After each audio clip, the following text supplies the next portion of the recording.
In this episode of Ecom Pulse, I welcome Colin Lewis, a marketing professional with extensive international experience across Australia, Asia, and Europe.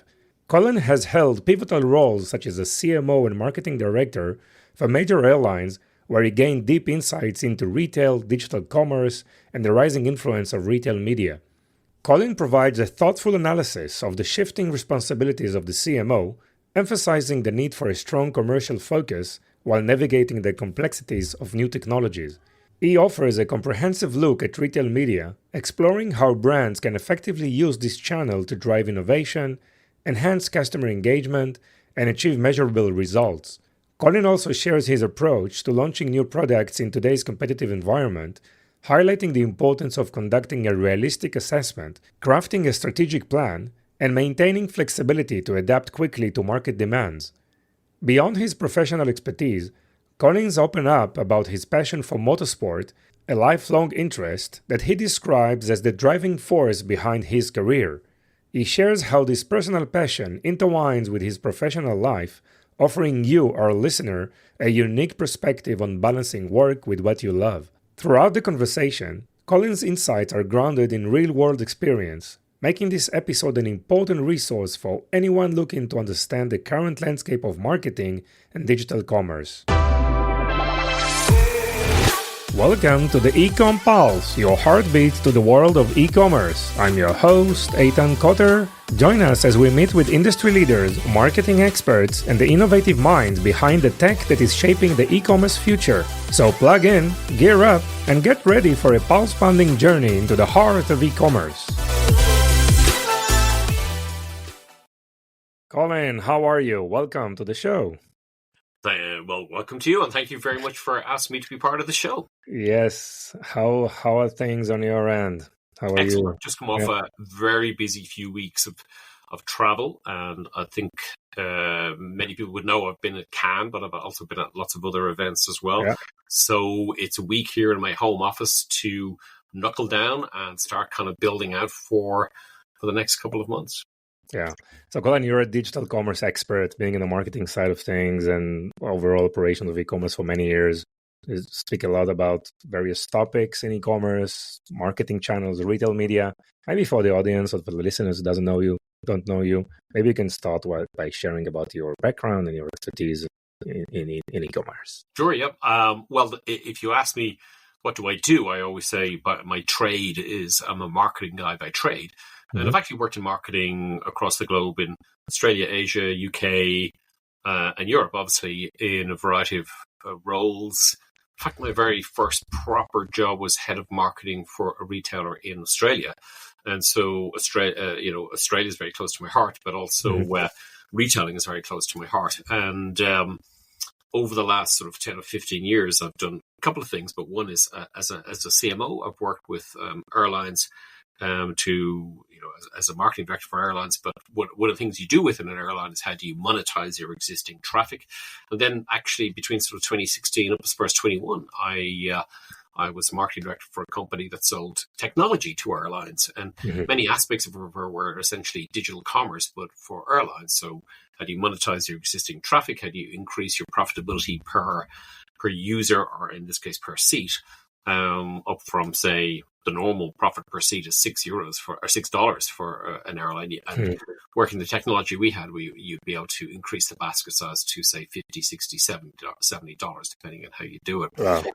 But my side hustle, Eitan, has always been teaching and training for the last 15 years, which I always loved. And on the back of that, I helped set up marketing conferences. And then I found much later in life that I could actually write and present. So the teaching has been the side hustle. That's been kind of now much more of what I do because I love it so much. And then from that, then I do a lot of writing and content creation. So you mentioned you have a retail experience, you have a technology experience, obviously e-commerce, and you mentioned that you teach, you also write. What else do you do these days? It seems that you're encompassing all your expertise into various roles and consulting gigs that you're doing, right? Well, I would say to the audience, one of the things that happens is I get asked the odd time about this career stuff, and it's kind of interesting because they also asked me for career advice as well. And one of the things I would say is, a lot of career advice is quite generic, but I had a specific plan, which was that I work as a career marketer, but what I do is I developed a series of expertise. And what I say to people when they ask me is you've got to become what's called technically, what's known casually, I should say, is a T-shaped person. So a person who's got, is good at various topics, but has got a lot of expertise in one particular area. But actually what I'm saying to people is you want to be sort of pie shaped. So you'll remember pie from our maths lessons when you were a kid. So you want to have 2 to 3 different sort of capabilities, as well as the kind of thing that you're pretty good at. Now, the reason I say that is that the world doesn't reward generalists, and the world rewards specialists, because generalists can actually be usurped by ChatGPT, whereas expertise won't be usurped. And so it's actually something I took to heart for my own career, because there's lots of marketing people out there in the world, but there's not that many marketing people who understand retail, understand digital commerce, and then can combine that to understand retail media, but also then can do one other thing, which is assemble these thoughts into a sort of coherent format that people can understand and work with them. Yeah. And so that has always been the backbone of my career, but it's also something I would say to your audience, which is to combine things to be excellent at them, as well as be the kind of like a good accountant or a good marketing person or a good retailer, but actually develop expertise within that and then apply that expertise, ideally at something that comes quite naturally to you. One of the things I do is a lot of public speaking, and it comes very naturally to me, and it's not that much of a stretch for me, partly because I've done so much teaching and training. So you build on the things you're naturally good at and go from there. Yes. So you mentioned the role of a CMO, and obviously there is a lot of developments in the job description of CMOs these days, right? I mean, there's a lot of discussion if CMO, right, is required, if CMOs need to change their roles. And CMO of like 5 years ago, 10 years ago is probably not relevant for the future of CMOs. How do you see the evolution of the CMO role in an organization? That's a great question. I haven't been a marketing director or CMO for a long period of time. I see these come through. And some of this now, I would say, also depends on your sort of orientation. And let me explain that a little bit more. My orientation as a CMO is that you should always be very commercially driven. Where if you read in the trade press, you'll think it's all about being brand driven or creative driven. But all of those are in service of one particular thing, which is to drive the revenue of an organization and hopefully drive the P&L of an organization, regardless of whether that's B2B or B2C. And so the first thing I always say is what the role of the CMO is changing, but the role of being a commercially driven person, a commercially driven marketer, I should say, is never changed. But it's the tools and the techniques to drive that revenue is actually what's changing. And if we just frame ourselves back over the last sort of 15 to 20 years, we've gone from if we take the marketing mix, the 4 Ps. Many of those 4 Ps have changed, and not the content of the 4 Ps has changed. Let me explain that. How we do product has changed in a world that's more digitally driven rather than a product that I can touch and feel like this. So the sort of digitization of product has meant that we have to change how we think about our marketing roles. Secondly, we've been able to get a lot more sophisticated in our pricing compared to, say, just doing something purely at retail. An example of that is actually my former trade in the airline business, which is dynamic pricing. And I believe we're going to see a lot more dynamic pricing in the future. But obviously, B2B SaaS models are an element of brand, not new, but a slightly different approach to pricing. And if we look at obviously distribution has changed radically. The place part of 4 Ps, and that's obviously changed radically because we can download or get distributed through digital commerce products directly to our door. And finally, obviously, the promotional aspect. And the promotional aspect is the bit that gets a lot of the publicity. It's the one that's the sexiest bit, if you will. But really, partly the reason for that is that, really, we had a kind of fairly static model of channels we could advertise, promote through over until maybe 20 years ago. Mm-hmm. And then with the advent of Google AdWords, subsequently followed by, and obviously within that, a subset of search engine optimization, and then email as a tool to capture and acquire and convert customers. Then we move on to Facebook and social media advertising. And then it's just been only exponentially changed in terms of lots of different channels using digital and so on. With the latest sort of combination within that is the digital commerce for a retailer to capture and acquire customers online, or delivering through the store or direct to the consumer. And then, as per my comment about the airline business, monetizing that traffic through retail media. So the role of the CMO, which is the original question, now changed so much because they've got to understand different ways of doing the 4Ps, but also the technology that underpins them. And that is really the challenge, because part of the CMO's role now is to understand the capabilities of technology as it pertains to driving the commercial realities of an organization. Yes, it seems that we're all overwhelmed by the amount of market tech out there, right? Every organization is using dozens of different tools, and there is no patience and no capacity for additional tools. So that's something that definitely you mentioned on the technology side of marketing implementation and technologies around that. And also in terms of the consumers, right?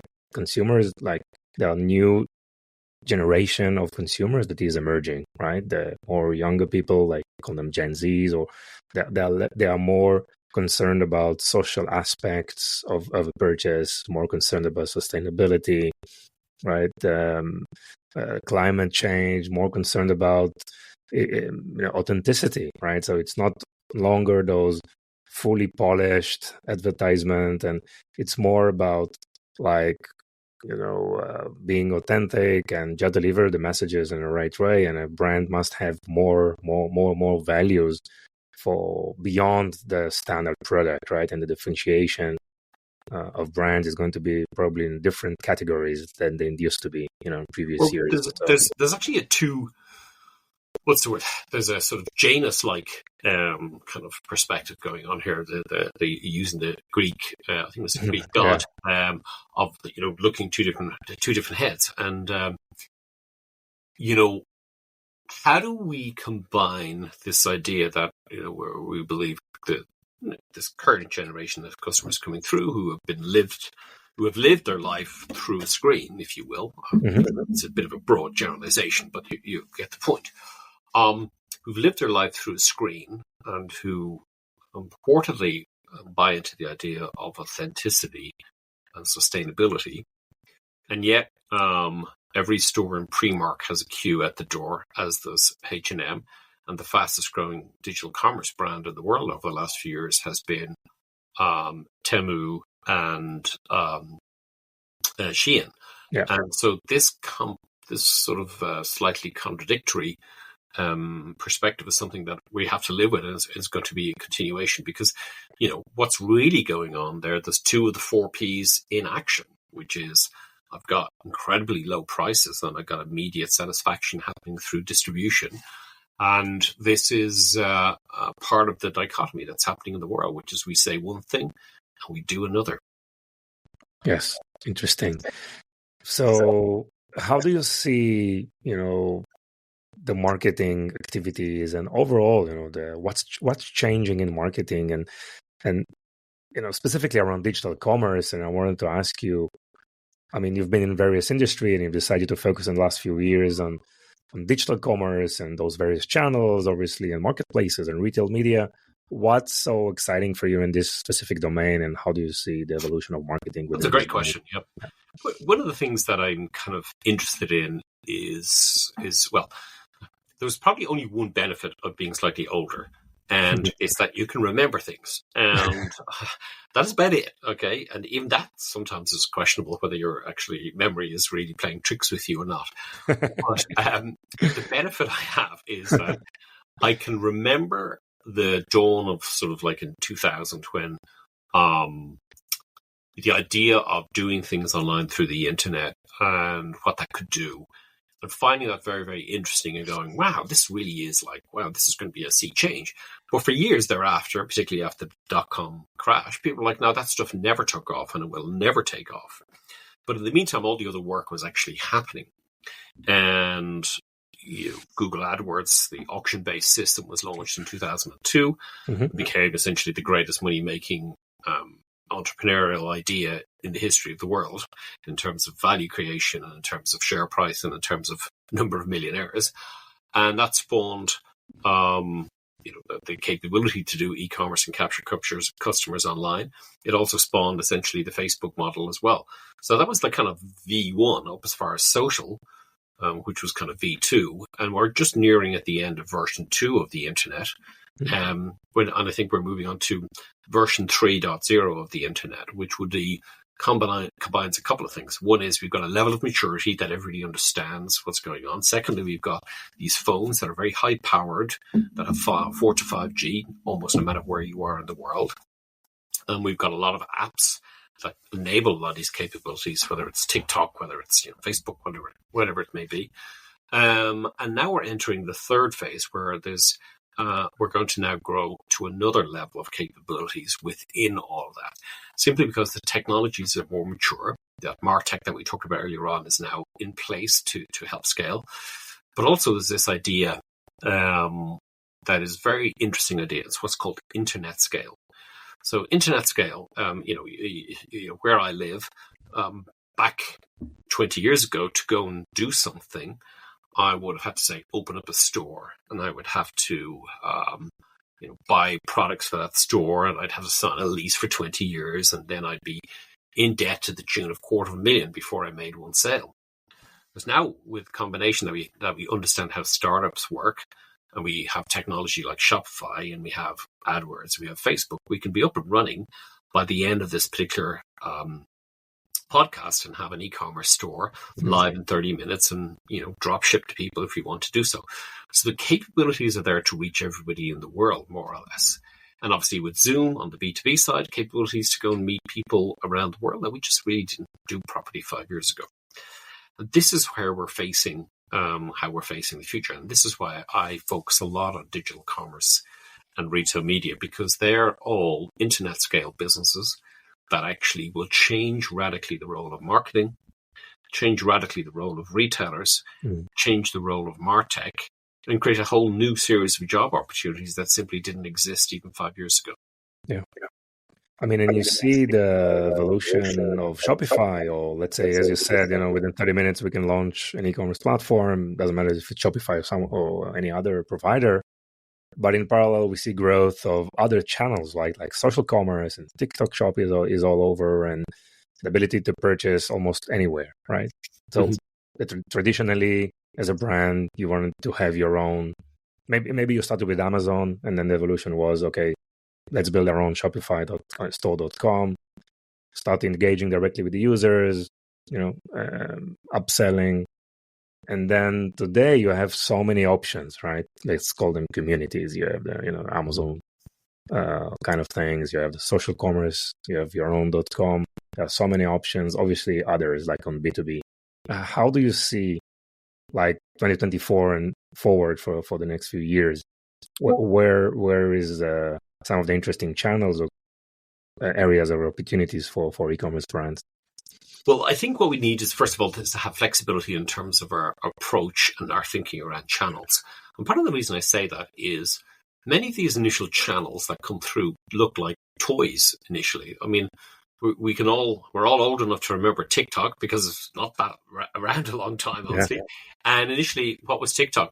Silly dance routines and, cheesy things and so on. Now it's essentially, I think it's one of the largest driver of health and beauty e-commerce customer acquisitions in the world. Yeah. Nothing in 3 years.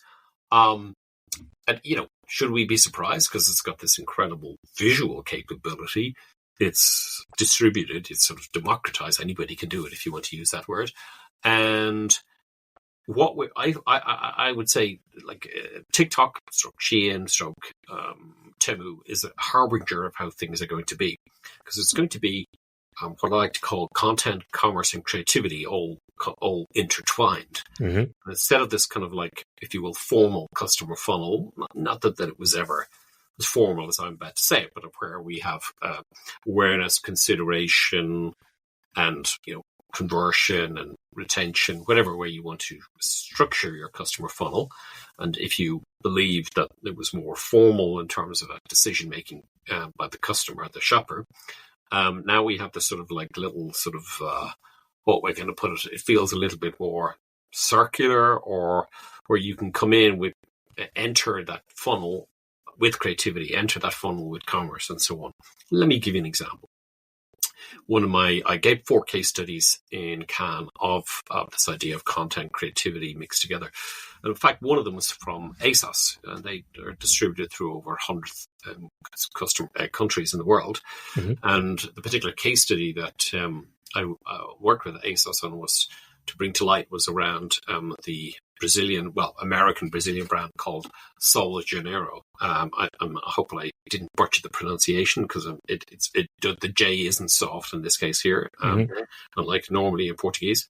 And that business is built on influencers, and that business is built on TikTok. And it's gone from 40 million, 50 million, I think, in 2020 to where now it's, since their acquisition by Occitan, is now well over 500 million, as in 500 million. And more recently, they've been working with the likes of ASOS to go build out their brand in the UK. And it's a combination of incredible visuals that the ASOS Media Group created for them, combined with the immediate availability of that product, with lots of, if you will, content kind of scaled around that. And that's why I speak a lot more in terms of this idea of content, commerce, and creativity mixing together within a channel. Yes. And it's a good description. It's not a perfect description, but it's used like, I use it like that to explain it as a completely different way of how we would have been talking about, say, doing TV ads or doing like print ads in, Vogue magazine and so on. So it's a very different dynamic, particularly for health and beauty. In fact, for your listeners, one of the things I would say is keep an eye on all the health and beauty stuff that's happening there, because they're the cutting edge. They're the harbinger of where all the other brands will go, because they've got slightly higher margins. They're very innovation driven, and the turnaround times are very fast. Mm-hmm. Yeah, interesting. So from your background experience and the focus on marketing and commerce, what is the best, or let's say like best practices or processes that you try to teach, brand and students around, let's say, launching new products in a certain geography? What are the major steps that you feel are very, very relevant in today's, market? Because it seems that like every product has so much competition. It's very difficult to be first, right? It probably used to be easier a few years back. Today, everything is faster. The ability to source product, to manufacture, everything is so relatively easy. So what are your best tips, or the processes that you can identify to launch a new product in the market? Yeah. Well, I kind of what I do is I take a step back, and let me explain why. Good start. The benefit of doing a lot of the, since I did my MBA, whatever it was, 15 years ago, one of the things they do very well is talk about strategy. And, I would have said I'm actually a bit of a hypocrite, because what I would tend to do is just dive into things and do things and kind of fall into things I would have done before, because it wasn't lazy. It was just like, well, here's how we do things around here. Mm-hmm. But over the last 10 years, as I've been teaching a lot more in terms of marketing and marketing strategy, what I've realized is that the first port of call, which is like an assessment of the situation, diagnosis, if you will, is now much more important than ever. And part of this diagnosis before choosing strategy and objectives is because of what you just said there, which is that the market's getting more competitive. There's a lot more competition, there's a lot more choice, there's a lot more noise, there's a lot more channels. And so therefore we have to go be radically honest with ourselves about assessing the situation. Part of that can be changed, the dynamic, if you will, can be changed by the fact that we apply innovation in terms of our thinking about the product, and also innovation in terms of we think about our go-to-market. And hence why there was so much new opportunity created by TikTok and created by influence, because it was a new way to acquire customers, a newish way to acquire customers. And so in terms of making your choices, what I'm saying today is diagnose and be blunt with yourself, because there's a lot of time we can lie to ourselves. I can lie to myself that I look like Brad Pitt, but the reality is that's possibly not true. Yeah. So what we have to do is be very blunt with ourselves in terms of our diagnosis. That includes, what's my realistic budget? What's my realistic objective here? What's the thing I'm trying to do? What do my management or investors want me to do? What can we do? And what are we trying to do within a certain timescale? That's when you can create a realistic strategy and objectives. But within that, what I say is once you do that, then you've got to obviously get the right product in the right place with the right distribution. Let me explain why I say that. I work with a good few food startups, and they were very gung-ho on all sorts of stuff around influencers and very gung-ho, all sorts of things they wanted to do. But the reality is the customer couldn't find the product in store. And indeed, one of the case studies that I mentioned in Cannes is a fantastic female-founded brand that is a really amazing wellness product that drives protein and collagen together. But her number one problem isn't the fact that she's got a great product, which she has. Isn't the product that the design isn't a problem that the design isn't up to scratch, which it is, and it's a good price. It's like distribution, as with any startup. So you've got to be realistic about what you're trying to do, because what happens is we could do this, we can do that, the other, but that kind of doesn't matter if the customer can't find the products. I've always been obsessed, by the way, with distribution as a key part. So when I'm talking to people, I say, diagnose yourself, be radically honest with yourself. Choose the strategy based on what you can do with the product and the distribution that you've got. Then, and only then, do you choose the activation models that you're going to use. Now, I want to take a sidebar on this. I want to be very specific. You'll see a lot of marketing books behind me here. And you'll see a lot of stuff around, say, things like how brands grow, building distinctive assets and all the rest of it. And what I say is we have to take these concepts and apply them to our situation. Many of the works that we see out there talking about marketing are actually for brands with mass distribution and mass brand awareness already in place. Exactly. But you're going to apply to, Lewis Food Corporation that has just 2 months of products, 2 months of, live online and 2 months, 2 products. It's a completely different thing. Yeah. So again, your circumstances change the activation model you're going to have, which therefore change the execution. So activation model comes before execution. Now, to wrap up this point, where did I always start? A bunch of ideas around activation and a bunch of ideas around execution. And I didn't think through where we were coming from in the first place. And it's essentially the original sin of many brands, which is they take models they've seen elsewhere, they come up with a lot of activation plans, and they don't really think through the realities of the situation. Yes. I mean, even to companies, to brands with the same product line targeting the same audience, they have probably customer sentiment, which is completely different, and they cannot copy marketing strategies for one another. Each brand, each company has its unique history, unique DNA, and obviously unique things that they need to do. And I really like what you said as a first step. Let's step back, right, and think and do some research. And it seems that the research part before investing and go to China and try to manufacture something and, getting all these samples. And it's about validating and researching and lose early, right? Yeah. And it's so much easier these days to do all this research because all the communities and all the social networks, and spend time on researching and try to validate your solution and get some early adapters and see if it makes sense to launch. Well, this plays into the idea that the question you asked me earlier, which is, where are we today? What should we do?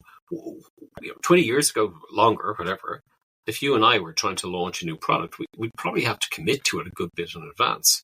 And we'd have to do an initial order, get it into our little store, and then hope to God the bloody thing sold. Yeah.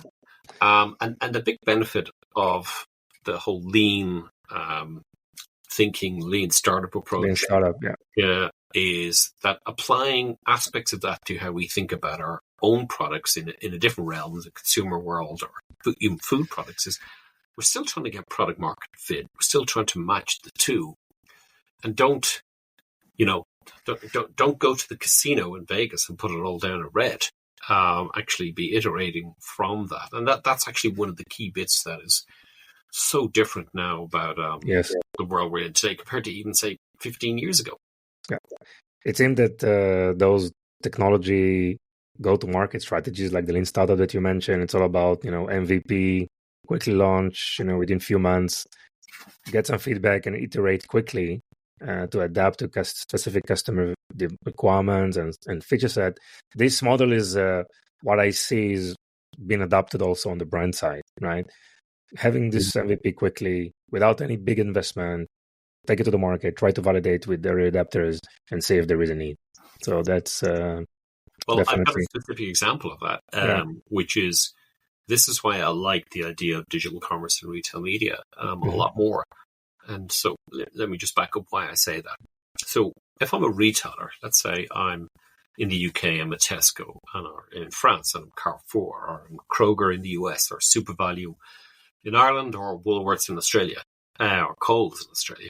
That's the one thing we want to be known for. We want to be known as having innovative products matching to the new customers that are out there. We want people who, we know the market is very interested in healthcare products, healthy beauty, fresh food, and so on, and fitness and health.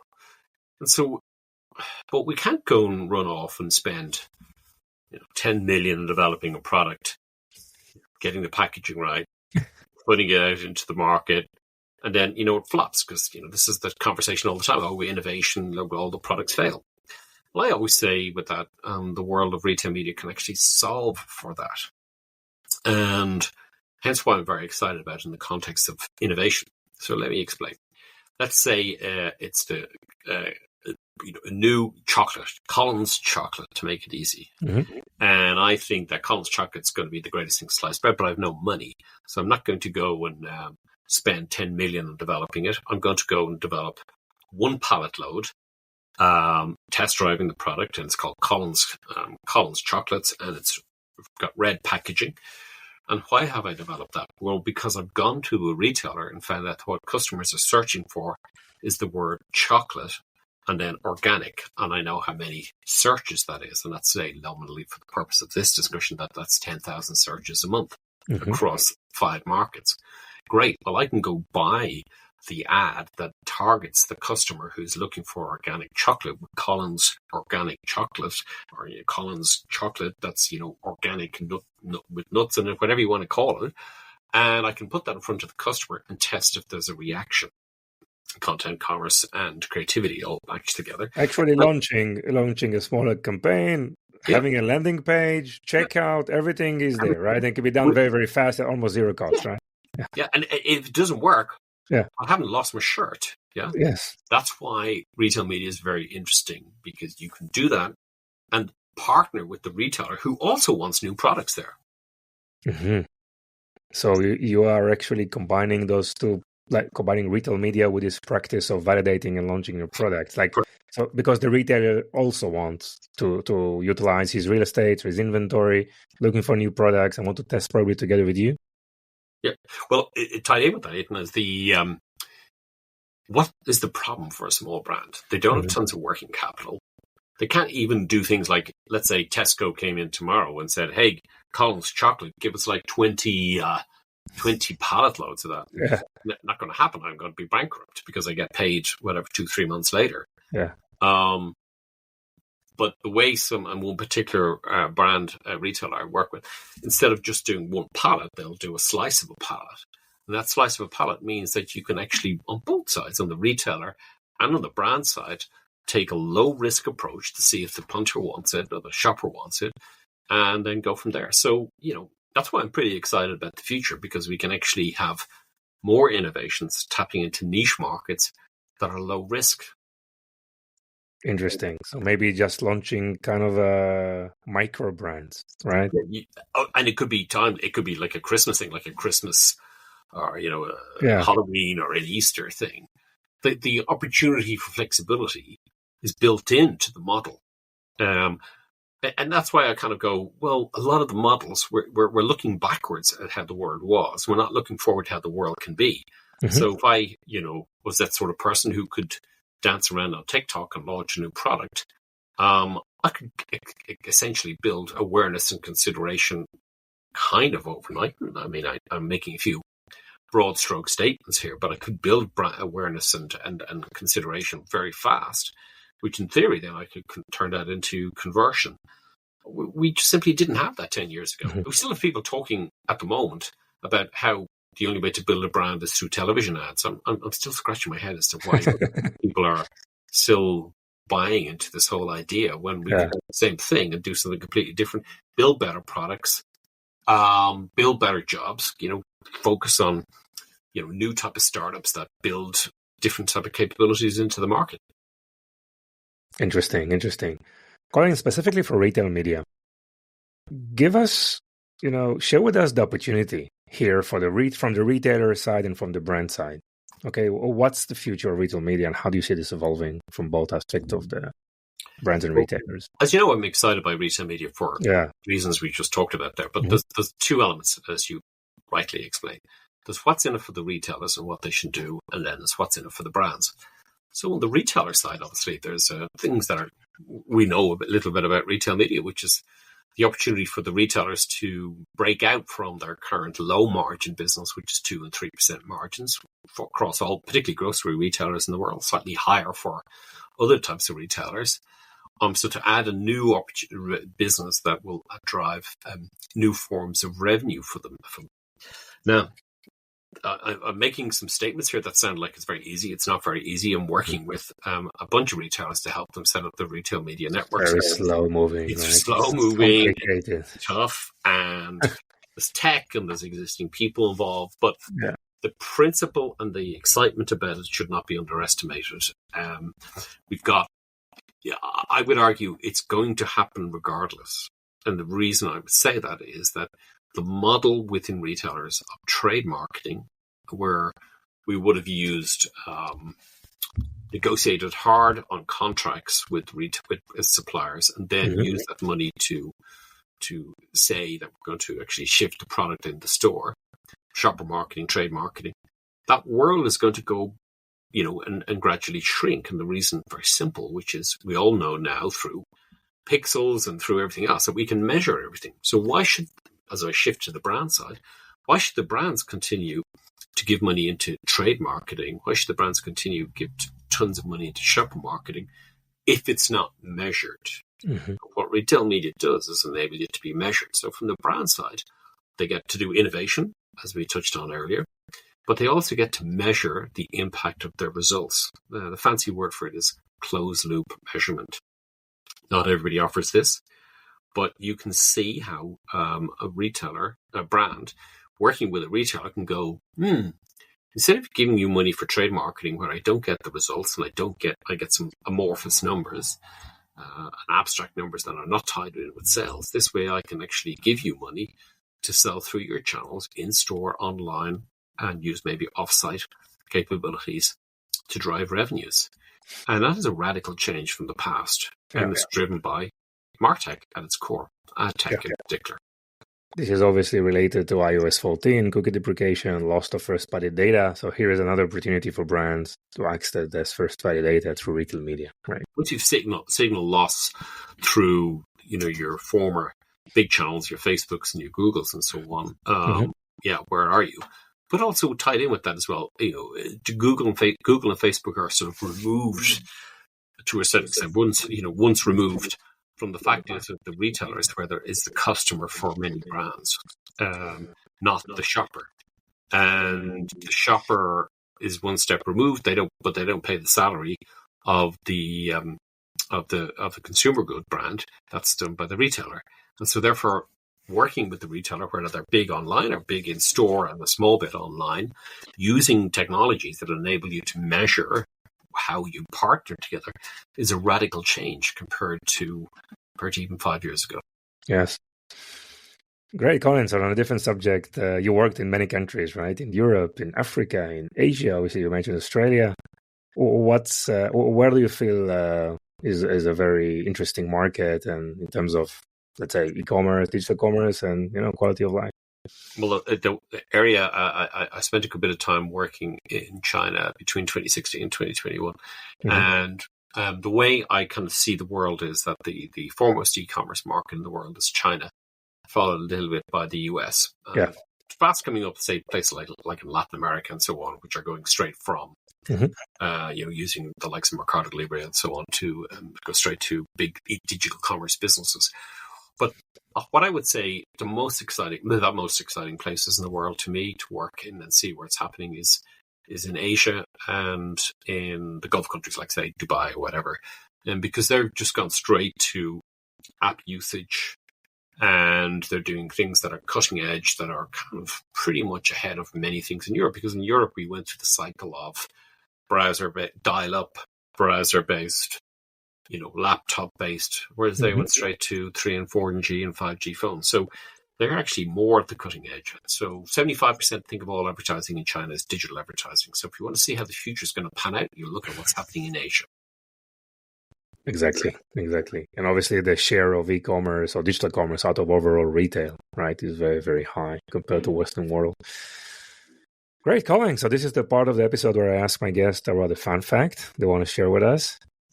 The fun fact it's quite well known if anybody reads my socials that I'm motorsport obsessed and car obsessed. My dad was a mechanic, and so all I've known my whole life is sitting down, working and reading and thinking about cars. Wow. And I race my own cars, and essentially I like to say that everything I do is just a front to go fund my motor racing. And so if people are very silly and have no common sense, please send me all your money so I can do more motorsport. It's an ideal use of all your life savings. Now we understand the hidden agenda of everything that we're discussing, right? All the hidden agenda. I'll give you my Swiss bank account or my Bitcoin account, so you can send me all your life savings and more, and so I can continue motor racing. Great, Colin. Great. Thank you for sharing that. So where people can find you, Colin? Well, you can find me on Twitter and I still call it Twitter, by the way, at Colin A. Lewis, A in the middle, as in the letter A. You can find me on LinkedIn just by searching Colin Lewis. And if you search Colin Lewis Marketing on Google, you'll find me as well. There is actually another Colin Lewis who used to be a professional cyclist. And I can tell you I am not a professional cyclist. So don't confuse the two of us. Okay. And get in touch. I mean, definitely follow me on LinkedIn. I use LinkedIn as my kind of main sort of approach. When you're looking at my LinkedIn, it's not really a pitch thing. It's kind of really what I'm thinking about at that time. And this week, for instance, I'm talking a lot about content, commerce, and creativity. And, how to read my LinkedIn is I'm not trying to sell things. I'm trying to work out ideas in my head. Over the next coming months, I'm going to do a series on marketplaces. I'm also going to do a lot more about content, commerce, and creativity. And coinciding with that, I've also got some new research being lined up with some really amazing people. So between now and the end of the year, you're going to see some new, fresh first-party research. Amazing. Great, Colin. It was a pleasure. Thank you so much. Thank you for your time, and thanks for having me on the show. Okay. Thank you. Bye-bye. Thank you. Bye-bye.